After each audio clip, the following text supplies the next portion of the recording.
કંઈક ઉપર double double રાખી દીધી બધા પેંડામાં આપણે દ્રાક્ષ મૂકી દીધી અને હલાવે છે બરોબર। જય શ્રી કૃષ્ણ। તો સ્વાગત છે આજના આપણા નવા વ્લોગમાં।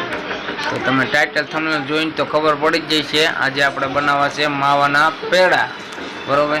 જો આ બાજુ બધું કમ્પ્લીટ છે અને આ બાજુ બનાવે આ માવો છે બરોબર। હું તમને બેક કેમેરો કરી દેખાડું નહીં પડી પેડા બનાવવાના છે। તો માવો આપણે તૈયાર લઈ આવ્યા હતા વાંકાનેરથી અને જો તમને પેડા કઈ રીતના બનાવી તમને દેખાડી। બાકી વિડીયો આગળ એન્જોય કરો। તમે તો લાઈક કરી નાખજો, ચેનલ પર ન હોય તો સબસ્ક્રાઈબ કરી નાખજો। આ રીતનો કંઈક છે માવો હલાવે છે બરોબર। આ રીતે ચોખીમાં આપણે બનાવી મૂકી દે।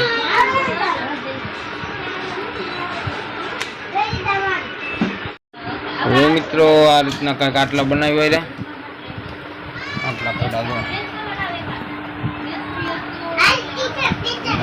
આ બીજો કાંટો બરોબર આ રીતે બનાવી માવો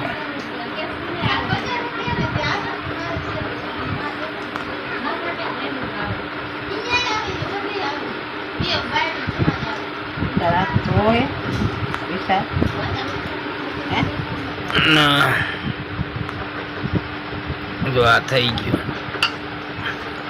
મસ્ત આપણો પેડો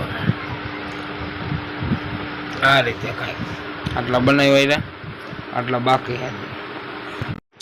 જો મિત્રો આપણે પેડામાં દ્રાક્ષ રાખી દીધી જો આ રીતે કંઈક ઉપર આમાં ડબલ ડબલ રાખી દીધી બધા પેંડામાં આપણે દ્રાક્ષ મૂકી દીધી એટલે પેંડા આયરો ચોટી જાય એના કારણે લીલા છે ને હજી ઢીલા છે બરોબર। એટલે બધામાં દ્રાક્ષ મૂકી દીધી છે જો કેવી મસ્ત લાગે। આ બાજુ હજી બનાવવાનું ચાલુ છે જો હજી આટલા બનાવવાનું બાકી છે આમાં અને આ ચોકી એક આપણી ભરાઈ જાય આખી